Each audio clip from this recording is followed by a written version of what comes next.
Hello everyone, this is Warhawk Beyond 2040 and welcome to a very special edition of the Jazz Albums Review Series. And today I am going to be talking about one of the most celebrated and most iconic ensembles in music history, led by one of the greatest, most decorated and respected guitar players / composers of all time. I am talking about, of course, the Pat Metheny Group, which was formed in 1977 by Pat Metheny and Lyle, who first began playing together on Pat Metheny's second solo recording, which was called Watercolors, from that same year.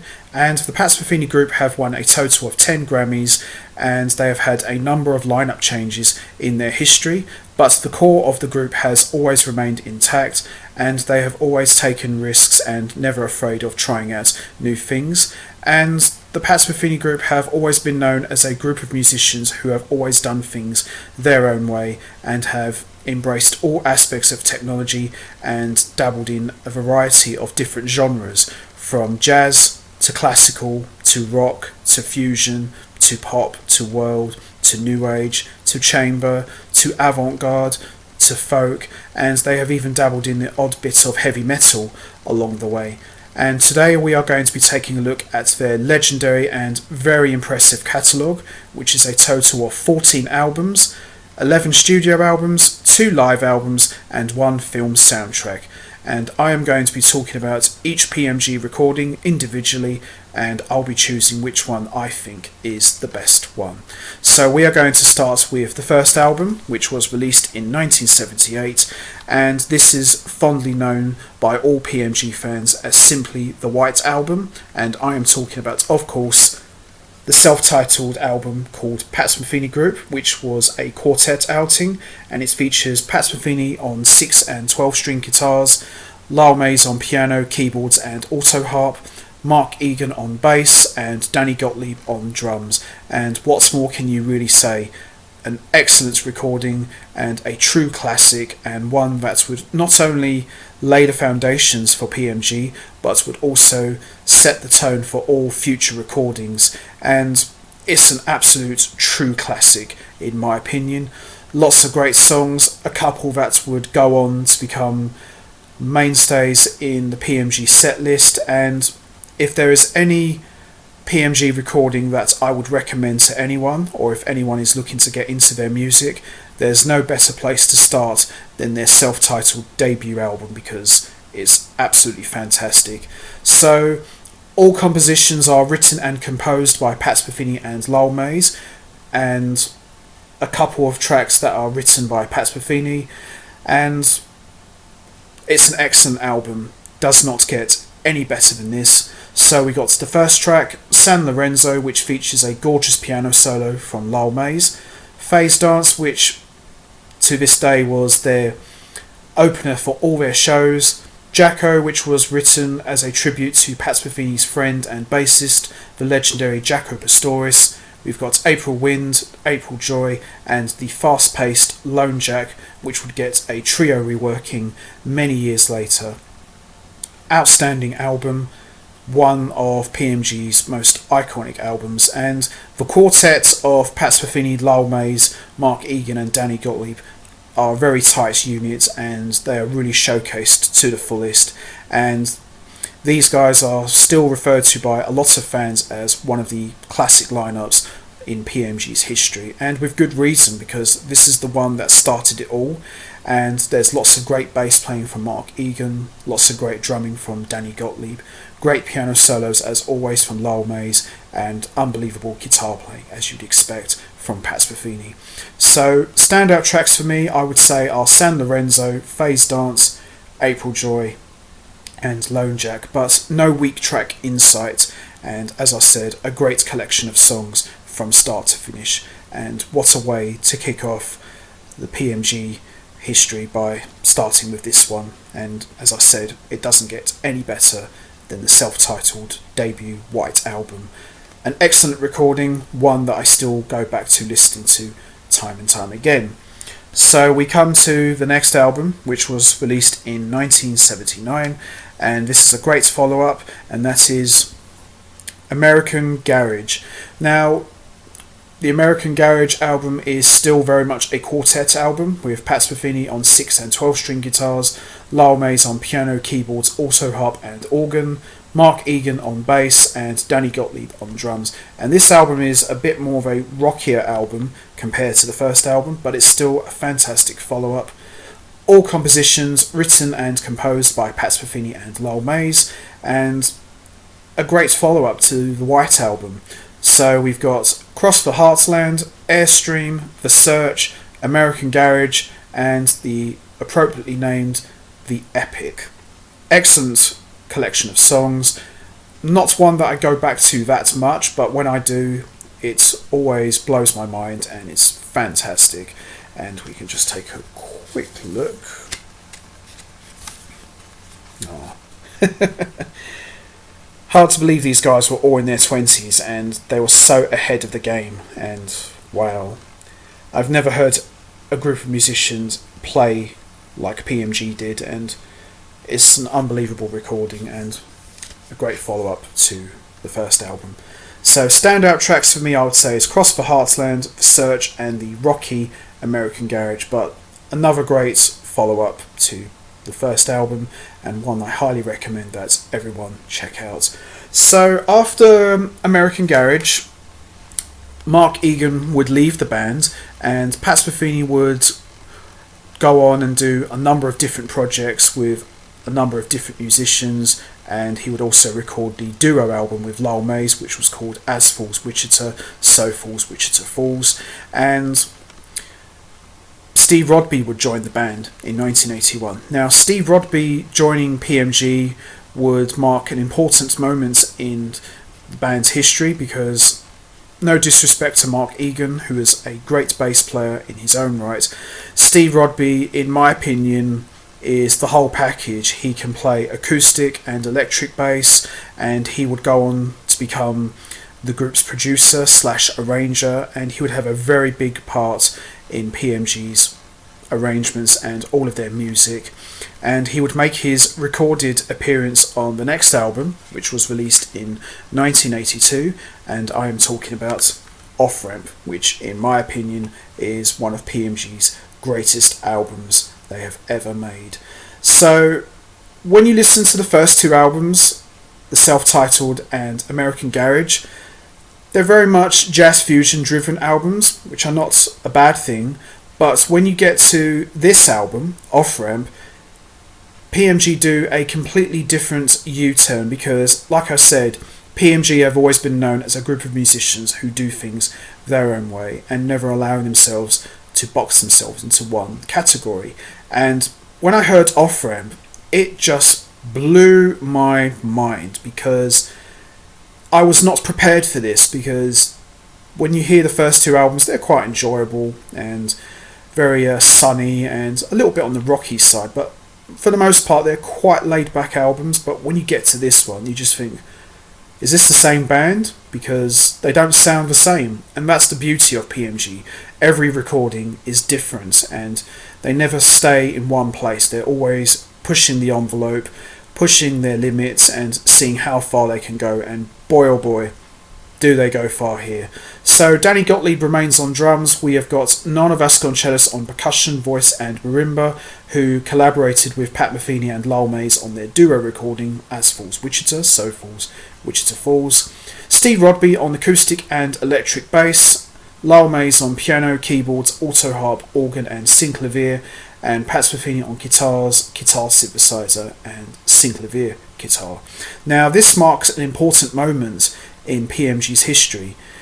Not only did Steve Rodby join the band, but also this would be the first album that Pat Metheny would dabble into the guitar synthesizer, which would not only be a huge part of PMG's music, but also a big part of Pat Metheny's musical identity. And when you hear Pat Metheny play guitar synthesizer, there's no question it's him, because it's got such a ferocious and distinct sound, almost like a trumpet player but taken to the extreme. And wow, it's just a monster album, and some of Pat Metheny's most ferocious guitar playing on the guitar synthesizer. And unlike other guitarists who use the guitar synthesizer more for sound, Pat Metheny plays it like a real guitar, and sometimes you do forget that it's a guitar because it sounds more like a trumpet player.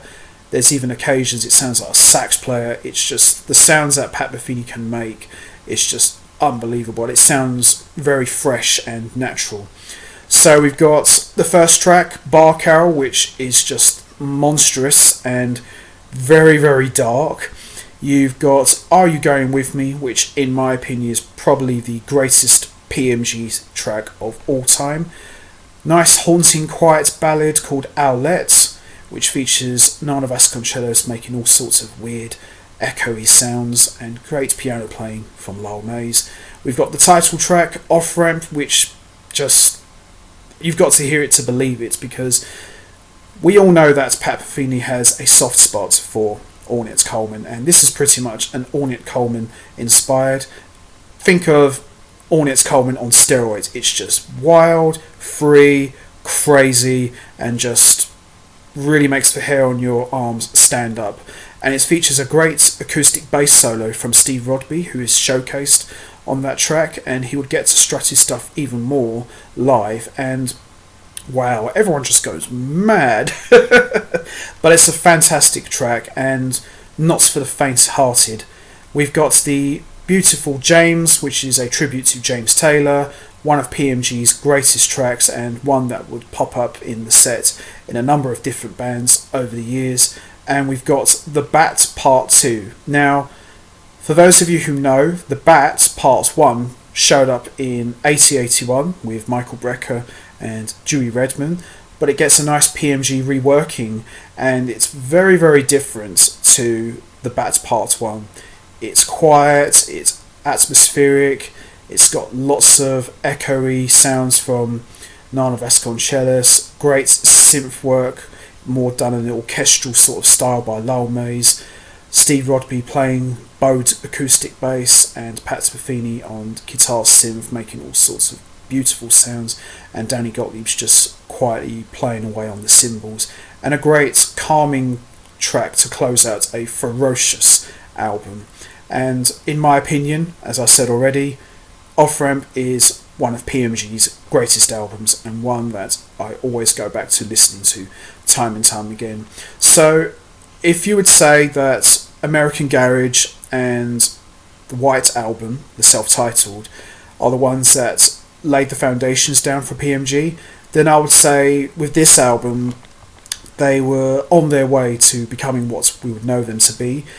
They wouldn't be quite there yet, but this for me was like the beginning of the PMG that we would come to all know and love, and it's a great place to start.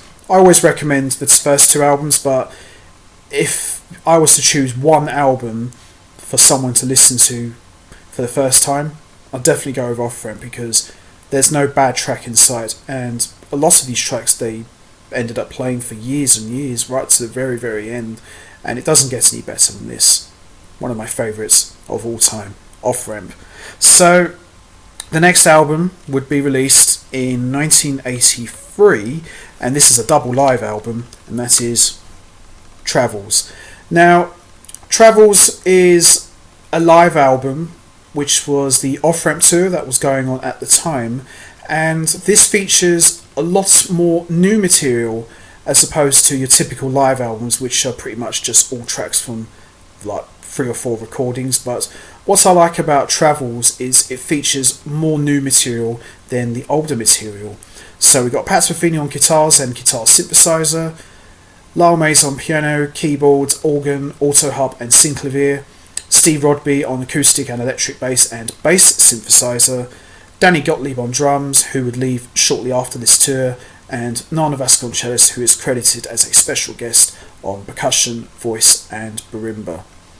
Love this live album, probably my favourite live album of PMG, and lots of great songs, as I said, lots of new songs that PMG would play live. A lot of these songs would not really get recorded on any studio albums, so I think this makes this album just a little bit more special. So we got Are You Going With Me, which in my opinion I like the live version more than the studio version, because Pat Metheny really goes to town on his guitar synth. The Fields, the Sky, Goodbye, which is a gorgeous track, and it features Nana Vasconcelos singing, and he's not got a bad voice, but it's pretty beautiful. It's a good effort on his part. Phase Dance, enough said on that one. Straight on Red, which features a great piano solo from Lyle Mays and a great drum solo from Danny Gottlieb. Farmer's Trust, which is one of PMG's most beautiful ballads and features Pat Metheny on acoustic guitar and Lyle Mays providing synth backdrop on his keyboards, but in a more orchestral sort of style.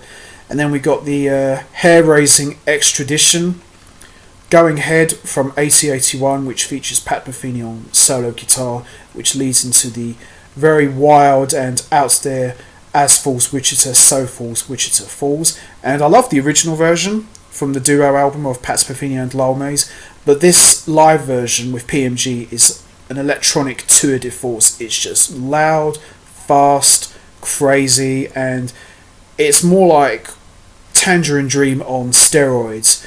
It's just absolutely ferocious, and lots of great guitar work from Pat Metheny on guitar synth, great organ playing from Lyle Mays, great bass playing from Steve Rodby. A monster track, and I probably like the live version more than the studio album because it's just nuts. We've got Travels, which is one of PMG's most iconic pieces, and it will get a reworking with a trio many years later. Song for Bilbao was one of PMG's tracks that they always used to close out their shows. Great guitar synth work from Pat Metheny and great piano work from Lyle Mays, and this would not actually get a recorded version on any Pat Metheny albums, but it did show up on Michael Brecker's Tales from the Hudson album many years later with Pat Metheny on guitar. Great track. And San Lorenzo, which is stretched out even longer and features an extended piano solo from Lyle Mays. Excellent live album, my favourite one out of all of the live albums that Pat Metheny has done, and as I said, it's very much a new album in the traditional sense, but it just happens to be a live album, and the energy is just incredible. And it's more like a prog album than a jazz album. That's how good this album is, and it's one that I always go back to listening to the most. So there you have it, Travels. So on the next album, which would be released in 1984, Danny Gottlieb and Nana Vasconcelos would leave the band, but we have two new additions to PMG, and in my opinion, these two gentlemen would not only go on to become very important collaborators in the group's history, but they would play very big parts in the band's music. So the album that came out in 1984 is another one of PMG's greatest, and that is First Circle. So Paul Wertico replaces Danny Gottlieb on drums, and Pedro Aznar is now in Nana Vasconcelos' place. And in my opinion, Pedro Aznar is an amazing musician, and all due respect to Nana Vasconcelos, but Pedro Aznar, for me, helped put PMG on the map. Danny Gottlieb and Mark Ian did do a lot of the dirty work. They did lay down the foundations, and Nana Vasconcelos helped them out along the way, but I would say Paul Wertico and Pedro Aznar helped put these guys over and made them into, the band that we all know now. So the core of the group is now officially in place. We've got Pat Metheny, Lyle Mays and Steve Rodby, and now we've got Pedro Aznar and Paul Wertico in the band, and one of the definitive lineups of PMG's history. So we've got Forward March, which is more like a marching band sort of track. It's quite laughable. If you've ever seen it live, you'll know what I'm talking about, and Lyle Mays plays trumpet and all of the others playing like big bass drums. It's quite funny. So we've got Yolanda You Learn, Great Fusion, Outing, First Circle, the title track, one of PMG's greatest pieces of all time, and a great showcase for an unbelievable piano solo from Lyle Mays, and he really takes charge on this track, and there's not really a guitar solo from Pat Metheny as such. He's just strumming away on acoustic guitar, but it's very much Lyle Mays' show for this track, and he's just on fire. We've got the gorgeous ballad If I Could, which features Pat Metheny on acoustic guitar and Lyle Mays providing the very gorgeous synth orchestral backdrop on his keyboards. We've got Tell It All, another great fusion outing, End of the Game, absolutely ferocious, and another gorgeous track called Masala Beyond, which features Lyle Mays on piano and Pedro Aznar singing, and it's just absolutely terrific and very, very beautiful. And Pedro Aznar's got such a beautiful voice, and his singing really made the difference for PMG's music. And what more can you say, really? Just a gorgeous track, and one that I would definitely put up there with if I could. And we got the final track called Praise, which features a great guitar synth solo from Pat Metheny and unbelievable singing once again from Pedro Aznar. A great follow-up to Off Ramp, a little bit different, bit more breezy, bit more laid back, but still a great album, and a lot of the tracks that PMG would still play in their set list throughout their history. Excellent album. Favourite tracks of mine, I would say, is First Circle, If I Could, Masala Beyond and Praise, but no bad tracks in sight. I can probably look past Forward March. It's a funny track, but the rest of it makes up for it, so doesn't disappoint. There you have it, First Circle. So we come to the next album, which was released in 1985, and it's a film soundtrack, and I'm talking about, of course, The Falcon and The Snowman. And this features a guest appearance from the legendary David Bowie, and it's a great film soundtrack. I'm very, very surprised PMG didn't do more film scores. I know Pat Metheny has done tons under his name, but I would have liked to have seen PMG dabble more into film scores, because they've got the chops and they really prove it on this album. So we got Psalm 121 / Flight of the Falcon, great choir singing from a group of singers. We've got Dalton Lee, great harmonica guitar solos from Pat Metheny on his guitar synth. Chris, another great track, which is pretty much This Is Not America but instrumental. The Falcon, which features Pat Metheny on acoustic guitar and Pedro Aznar singing. Gorgeous track. This Is Not America with unbelievable singing from the legendary David Bowie. Extent of the Lie, which is like a rocked up Wichita Falls. Lots of great guitar shredding from Pat Metheny. The Level of Deception, another great track. Capture, and we got the epilogue Psalm 121. Unbelievable film soundtrack, one that I like listening to a lot.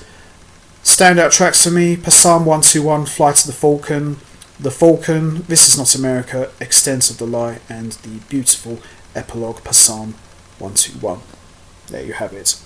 The Falcon and the Snowman. Excellent film soundtrack, and I would love to have seen these guys do more of that, because they've proven they can do it. So by this point, PMG have left ECM and they signed with Geffen Records, and we have yet another lineup change, this time with 3 musicians, and this is one of PMG's most iconic albums. A lot of the songs they still play to this day, and that is Still Life Talking. So this would feature Armando Marcel on percussion, David Blamiris and Mark Ledford playing a bit of everything and providing lots of vocals, and you've got the core of the group: Pat Metheny, Lyle Mays, Paul Wertico and Steve Rodby. Excellent album, one of PMG's best. All compositions written and composed by Pat Metheny and Lyle Mays, with the exception of 4 tracks actually, and one that Lyle Mays written by himself. So we've got Mignano 6/8, iconic, So May It Secretly Begin, one of PMG's best, and a track that would show up in a variety of different settings over the years. Last Train Home, great singing from David Blamiris and Mark Ledford. It's Just Talk. Third Wind, Distance, which is more of like a classical sort of scary chamber sort of track, and the gorgeous In Her Family. Excellent album, and one that I still listen to a lot to this day. Standout tracks for me: Mignano, So May It Secretly Begin, and Distance and In Her Family. Still Life Talking. Excellent album, and this would be PMG at their peak, because I felt that PMG were really starting to hit their peak, and they could do no wrong. They were just making great album after great album, and they wouldn't stop, because they will just keep pushing themselves and trying out different things, and this album has got more of a Brazilian sort of flavour to it, but It's an unbelievable album, no bad track in sight, and PMG were definitely at the top of their game by this point. So we come to the next album, and this is one of my favourites, and this was released in 1989, and that is Letter from Home. So Pedro Aznar is back, and we've got, in my opinion, the definitive lineup of PMG. So Pat Metheny, Steve Rodby, Lyle Mays, Paul Wertico, Armando Marcel, and Pedro Aznar. I love this album. I always go back to listening to this a lot, and the production is great on this. Everybody just sounds great. Top-notch playing from Pat Metheny and Lyle Mays, and it's just incredible. And by this point, PMG were really at the peak of their popularity. They were just playing sold-out shows all around the world, and they just could do no wrong. These guys were just on top of the world, and they were like a prog rock band, but just happened to play jazz music. These guys were just unbelievable. So we've got Have You Heard, one of PMG's greatest tracks, in my opinion. Every Summer Night, Better Days Ahead, another track that would start showing up again in recent years in Pat Metheny's shows. Spring Ain't Here, 45/8, 557, one of my favourite tracks. Beat 70, Dream of the Return with Pedro Aznar singing and a great guitar synth solo from Pat Metheny. Are We There Yet, which is just loud, ferocious, and just dynamite. And the second half of the track, which for me is the highlight, it just features Lyle Mays playing solo, playing keyboards and piano, and making all these atmospheric sounds and orchestral backdrops, very similar to what he did on his solo debut recording. Unbelievable piece. And it goes into the next track called Vidala, which is more like a folky sort of track, and Pedro Aznar singing once again. Slip Away, PMG at their very, very best, and the gorgeous album closer, Letter from Home, the title track. Nothing bad to say about this. One of my favourite PMG albums, and one up there with Off Ramp, and these guys were just doing what they do best, and they weren't letting people hold them back. They were just knocking out great albums after great albums. Standout tracks for me: Have You Heard, 557, Dream of the Return, Are We There Yet, Vidala, and Slip Away. Excellent album, one that I always go back to listening to a lot, and it's one of my favourites. So PMG would go on a little hiatus for a while. Pat Metheny would collaborate with Jack DeJohnette on the Paolo Realities album. He would reunite with Gary Burton. He would do a trio recording with Dave Holland and Roy Haynes. So Pat Metheny would remain a very busy man for the next couple of years. And this would be the next album, which is another live album, which was released in 1983. And this is Road to You. So this is pretty much the Letter from Home tour. And I do like this live album, but I like Travels more, because Travels had a lot more new material. This one doesn't have as much new material. It has about, I would say about 4 new tracks, but the rest of them is all tracks from Letter from Home and one from First Circle. So the new tracks for me is The Road to You, the very rocky Half-Life of Absolution, which I think is, as a band, PMG's most proggy track of the entire album, Naked Moon, and a gorgeous solo guitar track, which I always go back to listening to, solo from More Travels. But it's still a good live album, doesn't make it a bad one. It's just, I think the Travels live album is a lot more stronger, but this is still one definitely worth checking out. So you got Have You Heard, First Circle, The Road to You, Half-Life of Absolution, Last Train Home, Better Days Ahead, Naked Moon, Beat 70, Letter from Home. Third Wind, I actually like the live version of Third Wind more than the studio album, because Pat Metheny just goes really nuts on the guitar synthesizer, and great piano work from Lyle Mays as well, and solo from More Travels. Excellent live album. Still like Travels just a little bit more, but this is still a great favourite that I go back to listening to every once in a while. So standout tracks for me: The Road to You, Half-Life of Absolution, Third Wind, and solo from More Travels and First Circle. But a great collection of songs. Pat Metheny on guitars, Lyle Mays on piano and keyboards, Steve Rodby on acoustic and electric bass, Paul Wertico on drums, Armando Marcel on percussion, Pedro Aznar on vocals and a bit of everything, including acoustic guitar, steel drums, vibraphones, marimba and sax. Excellent live album, one that I do listen to very often, but I still like Travels more, but this is still great. So the next album would be released in 1985, and this is a very different album once again, because PMG are always changing, and this is We Live Here. So we've got David Blamires, Mark Lefford are back in the band, and Louis Conti on percussion. Very different album. We would see PMG embrace more aspects of technology. They would start including drum loops, drum machines, and lots of other different beats and stuff. So they've kind of moved away from the whole new age Brazilian sort of style of music that they'd been playing for the past few years. And it's still a great album. Still PMG at their very best. So we got tracks Here to Stay, and Then I Knew, The Girls Next Door, To the End of the World, which in my opinion is the most epic album / track of the entire album. We Live Here, Episode Dessert, Something to Remind You, Red Sky, Stranger in Town. Excellent album. One that I do sometimes listen to, but for certain tracks. So all compositions are written and composed by Pat Metheny and Lyle, with the exception of one, which was written by Lyle. And standout tracks for me, To the End of the World, We Live Here and Episode Dessert. Excellent album, and one that I don't really listen to that often, but I only listen to for certain tracks, but it's still a great album nonetheless.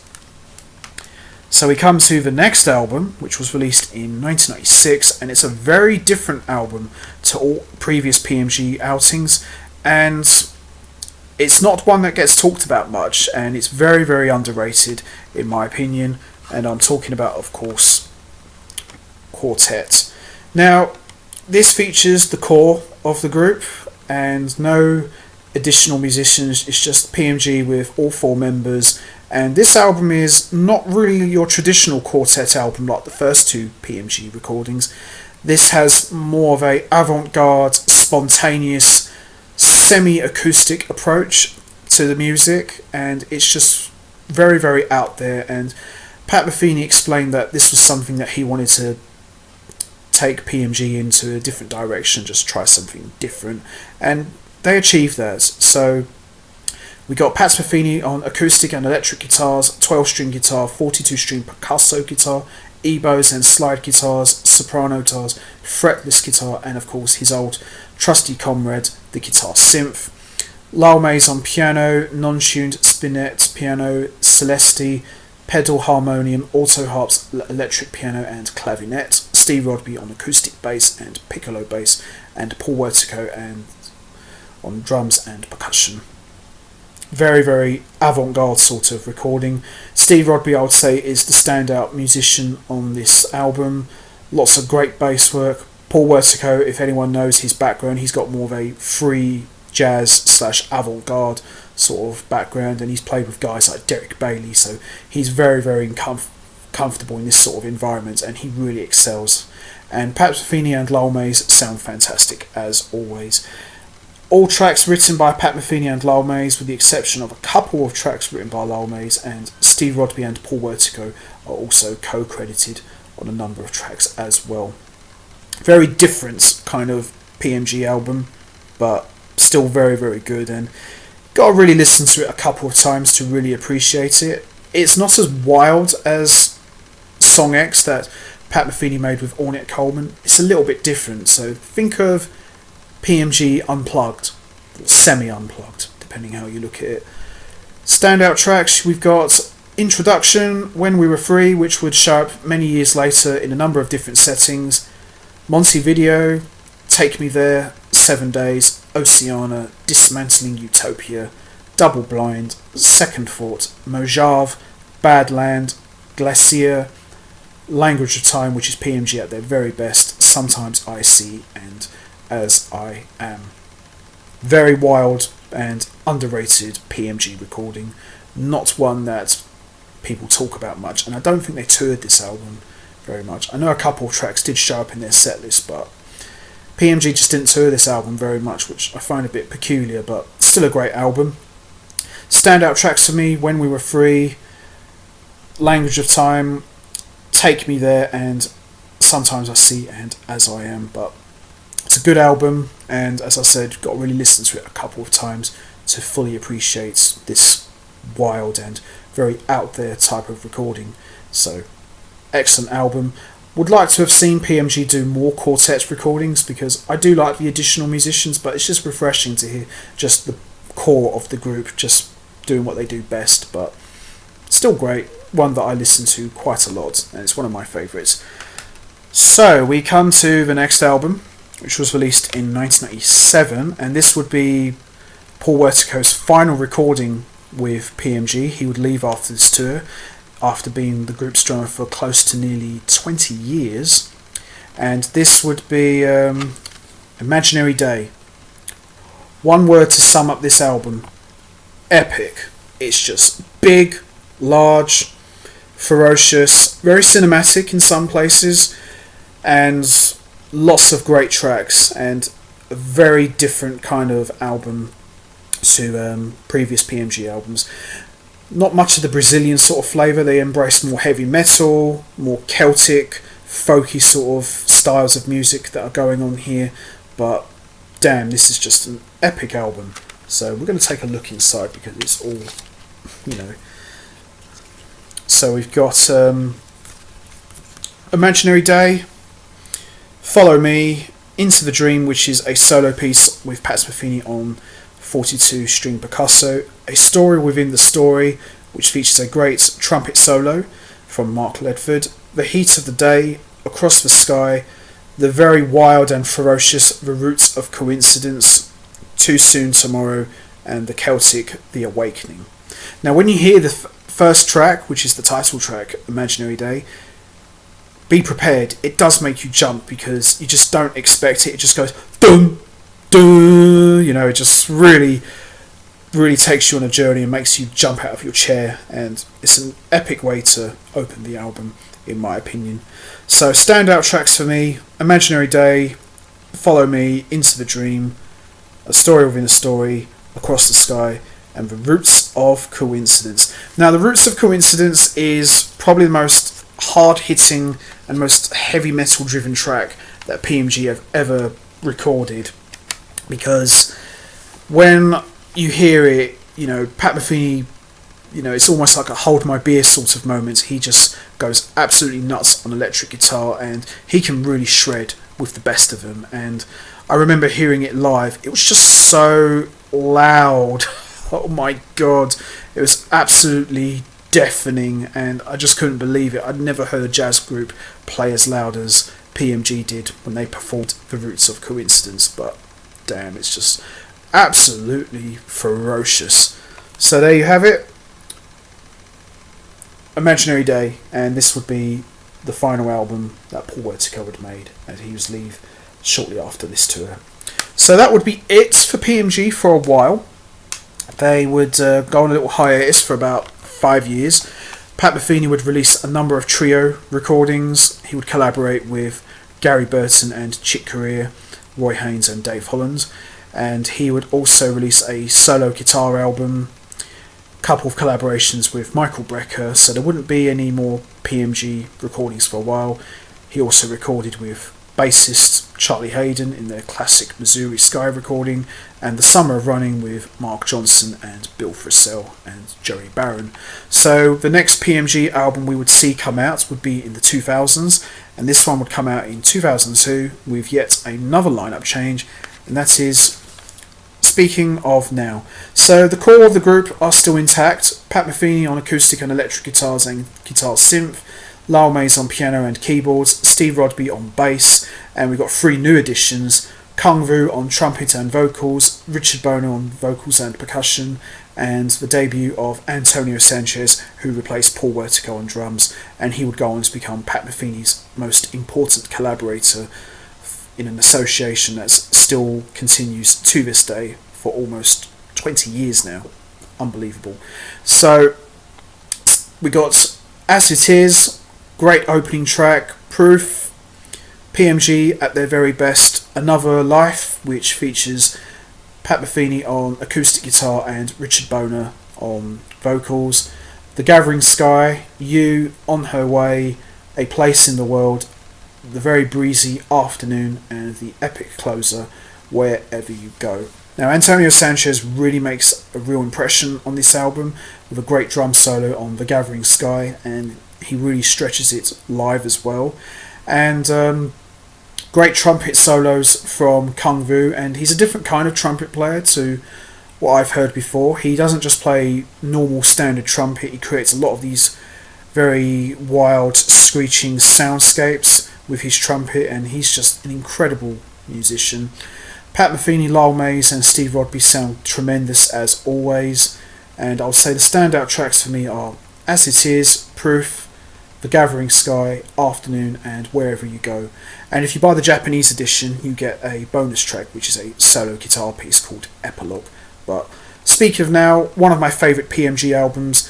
A lot of people did say that when Paul Wertico left that the band weren't quite the same and this would be the beginning of the end, and they would say that Speaking of Now was an album too many of the same formula, but I think it's a great recording and it's one of PMG's best, and an important message that says that we're still here and we sound better than ever. And even after like a 5-year hiatus, they hadn't lost the beat, they still sound great as ever, and the musicianship is as tight as ever, and the collaboration and partnership of Pat Metheny and Lyle Mays in the composition area is as strong as ever, and this is some of their best writing. And Steve Rodby, he co-produced this, and you know, one thing about Steve Rodby, he's a great bass player, but he's a fantastic producer, and he was a big part of PMG's productions, and he makes these guys sound absolutely fantastic. And I like Speaking of Now. I go back to listening to this quite a lot. And Paul Wertico is missed, but Antonio Sanchez, he's a very different kind of drummer. So I would say Danny Gottlieb is more of a fusion drummer. Paul Wertico is more of an avant-garde drummer. Antonio Sanchez, he's more of a jazz drummer, but he brings so much power and muscle into the music. And it's no surprise why Pat Metheny has kept him around for all these years, because Antonio Sanchez, he can just make anything sound good, and he's one of my favourite drummers. He's just a monster player, and you know, he has played with Pat Metheny in virtually every setting. Pat Metheny has played with all the great drummers, but in my opinion, Antonio Sanchez is probably the best drummer he's ever played with, and it's no surprise why they're still playing together to this day. So there you have it, Speaking of Now. So we come to the final PMG recording, which was released in 2005, and this would later on become PMG's Swan Song, and it's a very different album, and I would probably compare this album to Yes's Topographic Oceans album. Like, it's just big, epic, cinematic, lots of great playing from everyone, and I'm talking about, of course, The Way Up.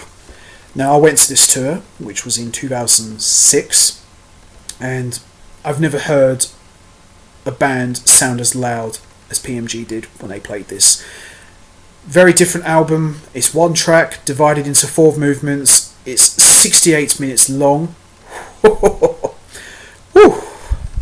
That definitely gets your money's worth right there.